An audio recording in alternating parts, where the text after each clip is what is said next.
Nagaan Waaqayyoo namoota ergaa kana dhaggeeffatan hundumaaf haa ta'u. Nagaan Waaqayyoo isiniif haa baay'atu jedha. Baga jala bultii ayyaana gooftaa keenya Yesuus Kiristoos fayyisaa biyya lafaa mootii nagaa isa ta'e kana jala bultii ayyaana isaatiin isin ga'een jedha. Waaqayyo gooftaan isin eebbisu. Ani Dirribee Lataan jedhama. Minneapoolisiin jiraadha. Waldaa Ebenezer Oromoo Evangelical Church keessatti waaqeffadha. Ayyaanni Waaqayyoo na baay'ate immoo gartuu faarfattootaa keessaan tajaajila. Waaqayyo haa eebbifamu. Waaqayyo carraa kana naa kenne. Waaqayyo ayyaana isaa naa baay'ise. Jireenya koo keessatti immoo waan haaraa isa jalqabu barbaade kana Waaqayyo isa jiraataa kanaaf galanni bara baraan isaaf haa ta'u. Waaqayyo jiraataa waan ta'eef har'a ga'ee har'a jiraadhee hojii Waaqayyoo kana hojjechuudhaaf isa carraa naa kenne. Carraa lammaffaa jireenya koo keessatti isa naaf kenne kanaafi Waaqayyoon guddiseen galateeffadha. Gara fuulduraatti dhuga ba'umsa jireenya kootiis qabadheen dhiyaadha. Wanta Waaqayyo jireenya koo keessatti hojjete, Waaqayyo oolmaa gurguddaan naaf oole hundumaas qabadheen dhiyaachuu yaada. Waaqayyo bara qaraan maqaan isaa eebbifamu. Utuun ergaa koo har'aatti hin darbini Waaqayyoon walii wajjin kadhannee ergaan har'aaf qabadhee dhiyaadhetti darbina. Waaqayyoon walii wajjin kadhanna. Haleluuyaa. Lubbuu keenya hundumaa, fuula keenyaaf qalbii keenya hundumaa fuula Waaqayyoo duratti dhiyeessine Waaqayyoon galateeffachaa Waaqayyoon hin kadhanna yeroo kana. Haleluuyaa. Waaqayyo kun hin waaqeffatama. Waaqayyo kun hin faarfatama. Waaqayyo kun hin sagadamaa fi maaliif Waaqayyo guddaa, Waaqayyo amanamaa, Waaqayyo jiraataa wanta ta'eef Waaqa kana jireenya keenya keessatti oolmaa gurguddaa inni nuuf oolee yaadachaa jireenya keenya keessatti wanta inni hojjetu, wanta inni haala keenya gidduu lixee keessaa nu baase, wanta inni hojjete hundumaatiif oolmaa gurguddaa inni oole hundumaa yaadachaa hundumaarra isa caalu immoo ilma isaa Yesuus Kiristoosiin biyya lafaatti erguudhaan gatii isa nurraa baase, gatii du'aa isa nurraa baase kana Waaqayyoon jaalala guddaa inni ilmaan namaatiif qabu yaadachaa Waaqayyoon hin galateeffana. Haleluuyaa. Hallelujah, hallelujah, hallelujah. Hallelujah, Jesus. Hallelujah, hallelujah. Hallelujah, hallelujah. Guddaadhaati Yesus. Mootii bara baraati ati. Hallelujah, galateeffana Yesus. Waaqayyo jiraataa bara baraan maqaan kee haa eebbifamu. Galanni ulfinni yoo qubaan teessoo kee irratti siif haa ta'u yaa Waaqayyo. Galata siif dhiyeessinaa yaa Waaqayyo. Oolmaa keetu nu keessa baay'eedha. Gochaa keetu nurra baay'ate. Gaarummaatti jireenya keenya keessatti nutti agarsiistetu baay'eedha. Ayyaanati nu baay'istetu baay'eedha gooftaa. Isatu nu oolchite, isatirraa nu hambifte yaadachaa. Gaarummaa kee yaadachaa si galateeffanna gooftaa. Galanniif ulfinni yoo qubaan bara baraan teessoo kee irratti siif haa ta'u. Sin galateeffadha yaa Waaqayyo. Ani nama dadhabaadhaan hojjechuudhaaf yaa Waaqayyo gooftaa machaa ayyaana kee waan naa baay'isteef ulfina kee jireenya koo keessaan mul'isuu waan barbaaddeef, jiraataa ta'uu kee mul'isuu waan barbaaddeef yaa Waaqayyo qodaa kee na godhattee na keessa darbitee Waaqayyo ilmaan kee qaqqabachuu waan barbaaddeef, ilmaan kee barsiisuu waan barbaaddeef, gara hubannaatti nu fiduu waan barbaaddeef yaa Waaqayyo gooftaa galanniif ulfinni bara baraan teessoo kee irratti siif haa ta'u. Egaa gooftaa ati dhuunfadhu laayinii kana yaa Waaqayyo. Fedha kee jaalala kee ta'ee yeroo keetti waan gaarii hojjechuu Waaqayyo, waan gaarii na keessatti hojjechuu naan hojjechuudhaaf yaa Waaqayyo gooftaa situ akeeke. Yaada keetii kun galanni siif haa ta'u jedha. Egaa yaa Waaqayyo jireenya kootiin ati maa'ee ba'i. Jireenya koo keessaan darbiitii saba keetti mul'adhu. Jireenya koo keessaan darbiitii saba kee qaqqabadhu yaa Waaqayyo. Darbii barsiisi yaa Hafuura Waaqayyo. gooftaa jiraataa gurra qalbii saba keetii ati bani yaa Waaqayyo. Dubbii kee akka dhageenyuuf gurra qalbii keenya ati bani. Sammuu keenya nuuf ibsi yaa Waaqayyo gooftaa. Namni yoo dhagaye duwwaa gatii maalii qabu? Dubbicha yoo hubate malee, yoo ittiin jiraate malee yaa Waaqayyo, bara dheeraa dubbii kee dhageenyeerra gooftaa. Amma garuu dubbii kee isa dhageenyu qalbifachuu akka nuyi dandeenyuuf, hubachuu akka nuyi dandeenyuuf, ittiin jiraachuu akka nuyi dandeenyuuf ayyaanni kee nuuf baay'atu yaa Waaqayyo. Humni diinaa, humni seexanaa, humni diiyaabiloos dubbii kee akka nuyi hin dhageenye qalbii keenya cufuudhaaf kan ba'an, yaadi kee jireenya keenya keessatti akka raa'anne yaa Waaqayyo, dubbii isa baranne kanaan akka nuyi hin jiraanneef jireenya keenya dubbii keetti adda baasu kan barbaadu maqaa Yesuus Kiristoosiin jireenya keenya irraa kan ittifame haa ta'u. Maqaa Yesuus Kiristoosiin nurraa kan fagaate haa ta'u.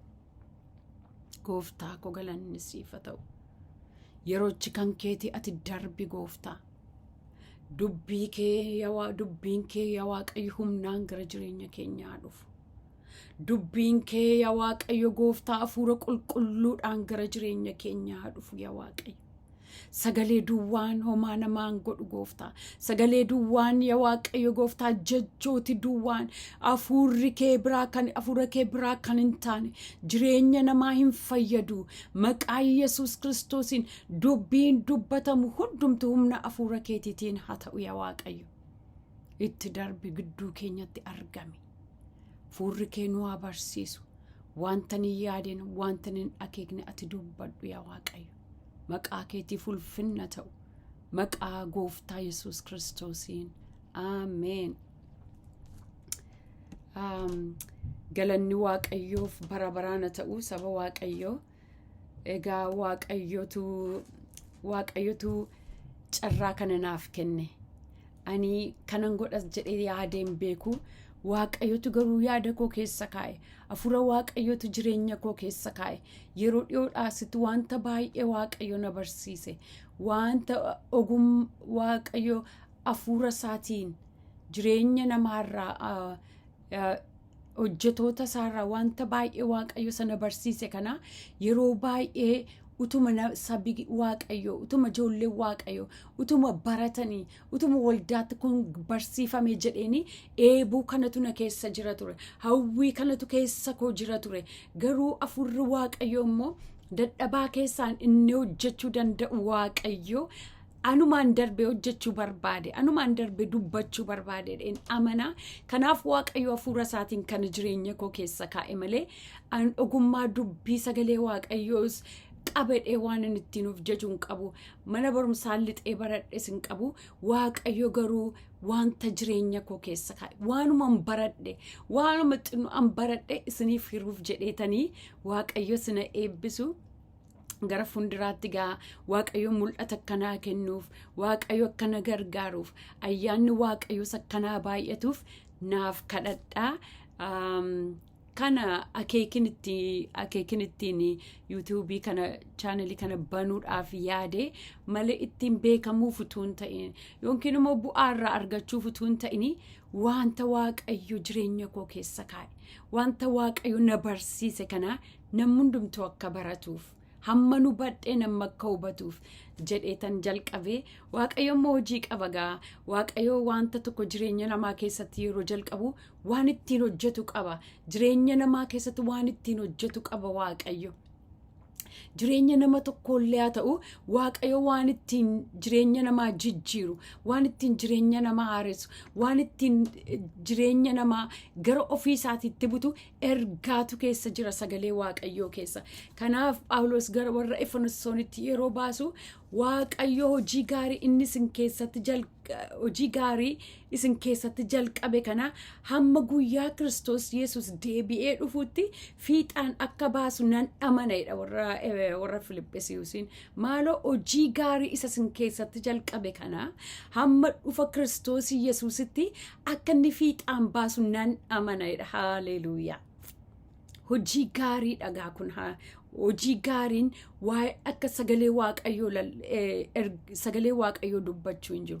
hojii gaariin kan kana caaleen jiru saba waaqayyo maaliifi dubbiin sagalee waaqayyo jireenya foonii nuyi biyya lafaa keessatti ittiin jiraannuufis nu gargaara maaliif sagalee waaqayyo maayidha hafuuraan geggeeffamaati jiraadhaa nuun jedha jireenya hafuuraatiif duwwaatu hin ta'ini jireenya foon keenyaati fi sagaleen waaqayyo geggeessaa keenya ifa miilla keenyaati sagalee waaqayyo nu jiraachisa nu geggeessa sagalee waaqayyo nu deebisa hamaarraa nu deebisa jal'inarraa nu deebisa karaa keenya nuuf qajeelcha sagalee waaqayyo kanaaf hojii gaarii inni sin keessatti jalqabeedha haleluuyaa waaqayyo hojii gaarii na keessatti jalqabeera nan amana waaqayyo hojii gaarii jireenya koo keessatti jalqabe kanammoo hamma Kiristoos Iyesuus deebi'ee dhufuutti akka inni fiixaan baasu nan amana haleluuyaa. Kanaaf waaqayyoon guddiseen galateeffadha saba waaqayyo namni ani ga'aa miti ofiin jira namni ani qophoofne ani ogummaa kanaan qabu dandeetti kanaa hin qabu jechuun danda'a ofitti madaalla waaqayyo garuu ofii isaatti hirkatee dadhabaa keessaan ulfina isaa mul'isuu jaallata kanaaf waaqayyo anasee dadhabduu keessaan ergaa nama tokkoof waan qabuuf waaqayyoon nan galateeffadha haleluuyaa malee akkasumattiin waaqayyo hojii waaqayyo akkasumattiin hin hojjetu waaqayyo akkasumattiin kana jireenya koo keessan keenya nama tokkoof ergaa qaba waaqayyo nama tokkottiin jajjabeessuu barbaada waaqayyo maqaan isaa bara baraan eebbifamu. Kanaaf gara yeroo ittiin jalqaba koo waan ta'eefi dubbii waaqayyoo keessaa iddoo tokko walii wajjin ilaallee ergaa narraaf qabu narraadha gara fuulduraatti garuu barumsa adda addaatiin gara keessan dhufuudhaaf yaala ammayyaan waaqayyoo naa baay'atetti torbanitti yookiin guyyaa tokko yookiin si'a lamaa mul'achuu yaada waaqayyo garuu na gargaareedhaan amana gooftaanis na eebbisu sagalee waaqayyoo keessaa iddoo yertuu tokko wajjin ilaalleetu ergaa narraaf qabu nan xumura innis roomee boqonnaa 10:14 irraa kaasee nan dubbisa akkas jedha namni utuu isaanitti lallabin attamitti waa'ee isaa dhaga'u eenyu namni utuu isaanitti lallabin akkamitti waa'ee isaa dhaga'u namni tokko yoo nu barsiisu yoo barsiisuudhaa baate yoo isaanitti lallabuudhaa baate ergaa kana baate gara jireenya namaa yoo dhaquudhaa baate namni sun akkamittiin dhaga'uu danda'a sagalee waaqayyo kanaafitu gooftaa Yesuus gara biyya lafaa hundumaa dhaqaa wangeela lallabaa ergamoota isaa erge dhaqaa hin ergisa waaqayyo gooftaa Yesuus ergamoota isaa erge gara biyya lafaa hundumaa dhaqaati sagalee ergaa kana lallabaa dubbii misraachoo kana dubbadhaa kanaaf gooftaa Yesuus ergamoota isaa hin ergegaa kanaafitu utuu namni isatti lallabin namni akkamittiin dhaga'aa jedha waaqayyo kanaaf jireenya kootiin da'atee nama tokkotti dubbachuu barbaada jedheen amanatti fufee maayidha namoonni yoo ergaman malee attamitti lallabu yoo ergaman maleedha ergamooti yeroo sana gooftaa Yesuusti isaan abboome dhaqaa hin ergeeni gara biyya lafaa hundumaa dhaqaa haleluuyaa anaanis Yesuustu na ergedheen amana waaqayyooti na ergachaa jira jedheen amana nama saba waaqayyooti lubbuu tokkotti na ergaara waaqayyo namatti na ergu qaba malee akkasumaan miti kan waaqayyo chaanelii kana kan jalqabu godhe kanaaf namoonni yoo ergaman malee attamitti lallabuudha isa nama ergatu waaqayyoof galanna ta'u isa namatti dubbatu waaqayyoof bara baraan maqaan isaa eebbifamu itti fufee warri oduu gaarii fidanii dhufan maal nama gammachiisu maal fidanii dhufan oduu gaarii fidanii warri oduu gaarii fidanii warri dhufan maal nama gammachiisu warri oduu gaarii fidanii dhufan maal nama gammachiisuudha baay'ee oduu baay'ee biyya lafaarraa dhagaa oolla guyyaa keessatti wanta baay'ee wanta jireenya keenyaaf hin fayyanne wanta fayyina keenyaaf wanta lubbuu keenyaaf hin fayyanne wanta baay'ee dhagaa oolla wanta haamilee keenya gannu buusu wanta nu gaddisiisu wanta ofirra nu teessisu, waan jireenya hafuura amantii keenyaaf hin taane, waan foon keenyaaf hin taane oduu baay'ee biyya lafaarraa dhagaa oolla guyyaa keessatti. Garuu oduu gaarii fidanii warri dhufan jedha. Oduu gaariin akka dubbii sagalee Waaqayyoo caalee hin jiru saba Waaqayyoo. Oduu gaariin dubbii sagalee Waaqayyoo isa jiraataa kana caalee hin jiru. Kanaaf warri dubbii sana kana qabatanii dhufan, warri oduu kana baatanii dhufanii akkam nama gammachiisuudha sagalee Waaqayyoo. Maqaan Waaqayyoo bara baraan haa eebbifamu. Waaqayyoon guddisnee galateeffanna isa jireenya namaatti maa'ee ba'uuf. Ulfinni isaaf haa ta'u. Roomee 10:17 immoo akkas jedhe. Egaa amantiin dhaga'uurraa hin dhufa. Wanti dhaga'uun ta'u immoo dubbii Kiristoosiin hin beekameedha. Maaltu dhufa? Amantiin dhaga'uurraa hin dhufaadha. Dhaga'uun immoo dubbii Kiristoosiin hin beekama. Dubbii Kiristoos yeroo dhageenyu amantiin jireenya keenya keessatti guddachaa deema. Amantiin Waaqayyoo irratti qabnu jabaachaa, hundeensaa jabaachaa, Waaqayyoon amanachaa, wanta keessa jirrutti Waaqayyoon amanachaa adeemna jechuudha. Amantii kanatti guddachaa adeemna jechuudha. Amantiin kun jireenya keenya keessatti guddachaa adeema jechuudha. Yeroo dubbii sagalee Waaqayyoo dhageenyu amantiin keenya jabaachaa adeema jechuudha. Maqaan isaa bara baraan haa eebbifamu. Egaa amantiin dhaga'uurraa hin dhufan. Yoo dhageenyu ta'e garuu, yoo dubbii Kiristoos kana hin dhageenyu ta'e, yoo namni nutti lallabu hin jiru ta'e, yoo namni nutti dubbatu hin jiru ta'e, amantiin keenya akkamiin guddachuu danda'a? Yoo dubbii sagalee Waaqayyoo dhageenye garuu, inni nuyi dhageenye sun dubbiin Waaqayyoo sun jiraataadha wanta ta'eefi sanyii amantii jireenya keenya keessa jiru sana guddisa jechuudha. Maqaan Waaqayyoo haa eebbifamu. Itti fufee immoo Yohaannis 8:32 keessaa akkas jedha. Dhugicha hin hubatu, dhugachis immoo birmaduu isaan baasaidha. Maal hubatu? Dhugicha hin hubatu. Dhugichis immoo birmaduu isaan baasaidha. Yeroo dheeraadhaaf dhageenyeerra dubbii sagalee Waaqayyoo. Asirratti dhugicha hin hubatuudha. Dhugicha hin dhaga'u hin jenne.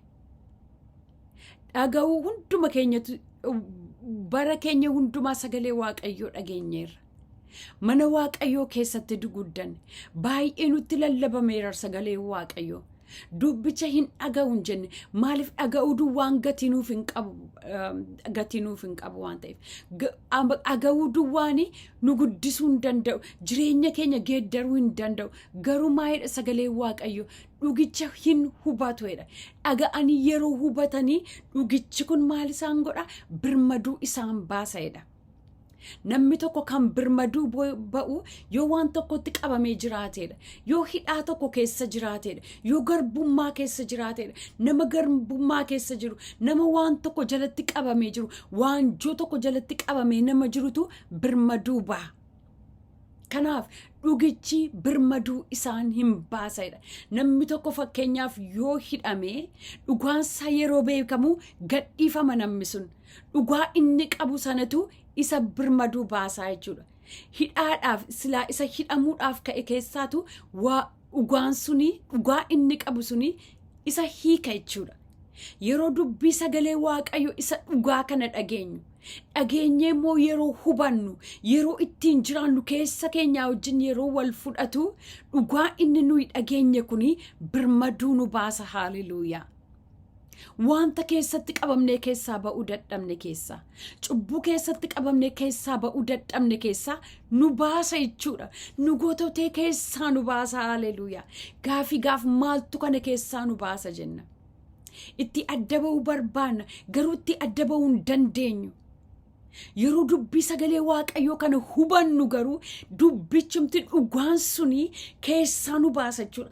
Wanta nuyi keessaa ba'uu hin dandeenye keessaa qabee nu baasa. Maqaan isaa bara baraan eebbifamu. Maaliif humna qaba sagalichi? Maaliif aboo qaba Yesuus Kiristoos? Sagalichi foon uffatee gara keenya dhufe jedha sagalee Waaqayyo. Sagalichi dursumayyuu Waaqayyo bira jiraataa ture.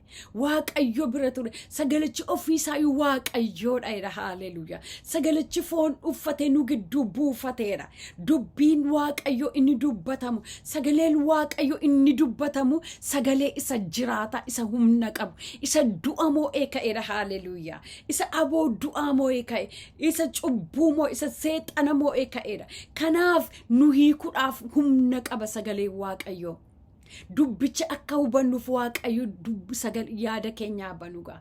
Dubbicha akka hubannuuf sammuu keenya haa banu Waaqayyo.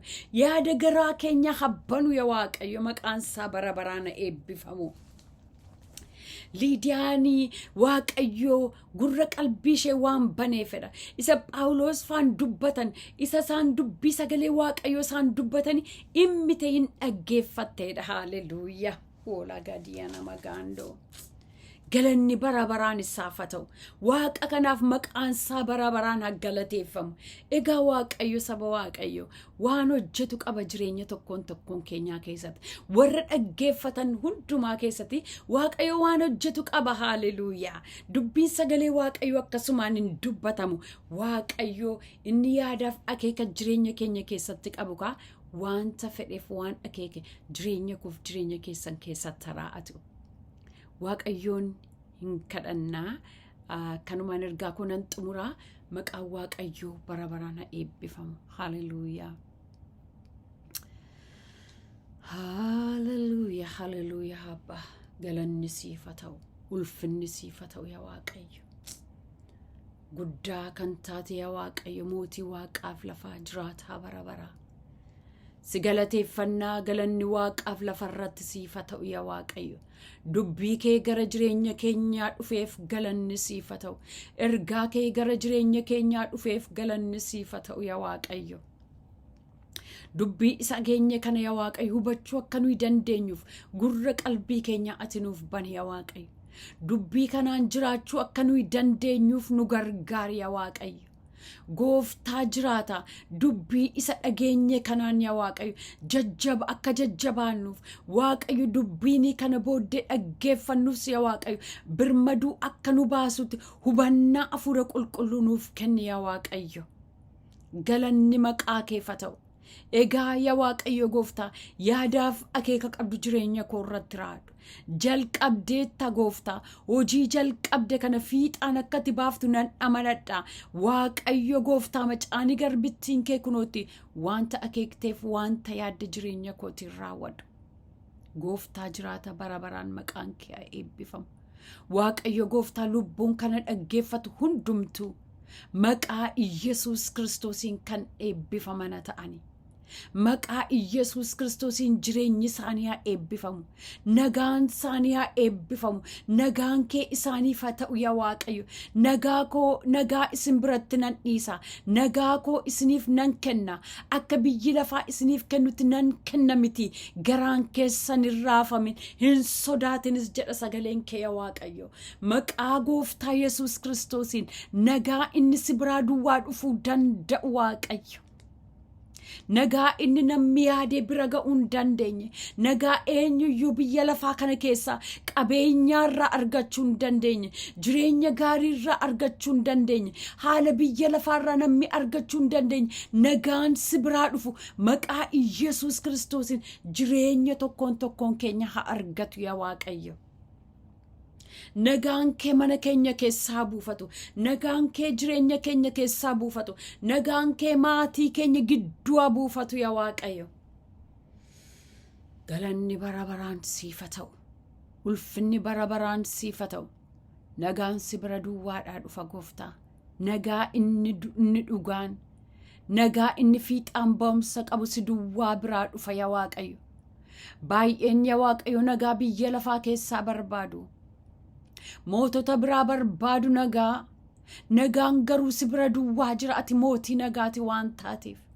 Mootii nagaan gafa nagaa waan taateef nagaa inni dhugaan, nagaa inni jireenya namaa yaa Waaqayyo fiixaan ba'umsatti godhu si bira duwwaa dhufa. Maqaa Yesuus Kiristoosiin nagaan ijoollee keetii haa baay'atu yaa Waaqayyo.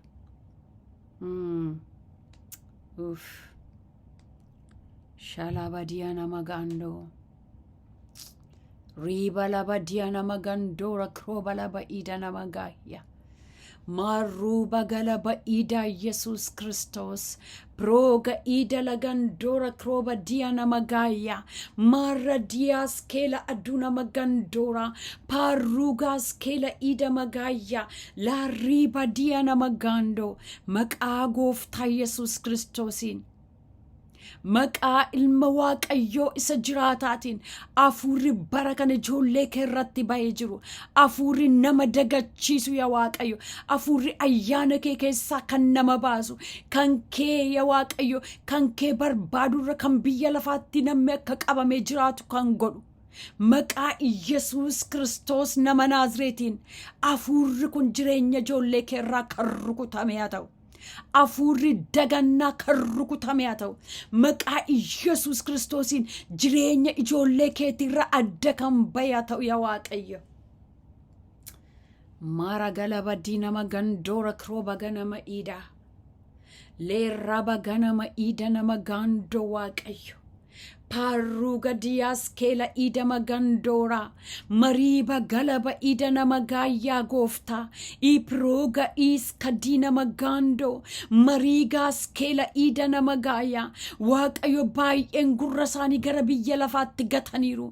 Hankee dhaggeeffachuudhaa manna wanta biyya lafaarraa jireenya gara jireenya isaanii dhufu dhaggeeffachuu wanta biyya lafaa dhaggeeffachuudhaaf filatan sabi kee maqaa Yesuus Kiristoosiin Waaqayyo gooftaa saba kee gargaare gara hubannaatti nu fidi yaa Waaqayyo gooftaa akka hoolaa gorontoo keessaa baddee akka nu hin taane yaa Waaqayyo bineensaan akka nu hin nyaatamne gooftaa maqaa Yesuus Kiristoosiin hoolonni mana kee keessaa badan hundumtu gara mana keetiitti deebi'an gara eegumsa keetiitti deebi'an ani tiksee gaariidha jettee yaa Waaqayyo gara tiksee gaarii kana hadhuffani yaa Waaqayyo gooftaa.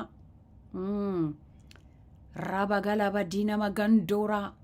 Gooftaa hoolaa gorontoo keessaa badde bineensatu nyaata.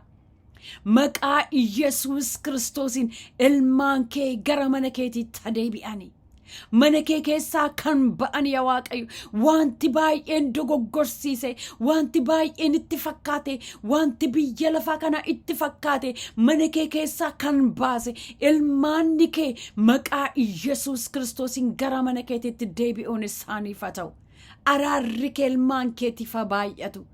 Gooftaa jiraata galanni siif haa ta'u ulfinni Waaqaaf lafarratti siif haa ta'u barichi bara dhuma akka ta'e hubanne warra dammaqan akka taanuuf warra rafan utuu hin ta'in warra dammaqanii dhufaatii kee eeggatan akka taanuuf gooftaa Yesuus Kiristoos amantoota biyya lafaarra jiran ati gargaari. Ati hubannaaf ogummaa nuuf kenni yaa Waaqayyo waldaa biyya lafaarra jirtu bara kana gargaari yaa Waaqayyo. Maradis kalabadia nama gando. Shalabadia nama gaya gooftaa barabaraan maqaan kee eebbifamu. Ulfinni qubaan siif haa ta'u. Dubbii kee gara jireenya keenyaa dhufeef galanni siif haa ta'u. Hafuura keessa jiraataa sanuuf kadhateef isa nutti dubbateef galanni siif haa ta'u. Yesuus Kiristoos Waaqaaf lafarratti maqaan kee eebbifamu. Maqaa gooftaa Yesuus Kiristoosiin. Ameen. Saba Waaqayyoo maqaan Waaqayyoo bara baraan kan eebbifame haa ta'u.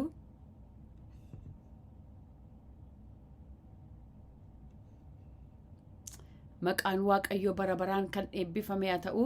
Egaa gara fuulduraatti walii wajjin sagalee Waaqayyoo hirmaachuu yaalla. Ergaa gara biraatiin immoo gara keessan amma dhufutti nagaatti ta'a. Waaqayyo sina eebbisu eebbifama nagaa Waaqayyootti.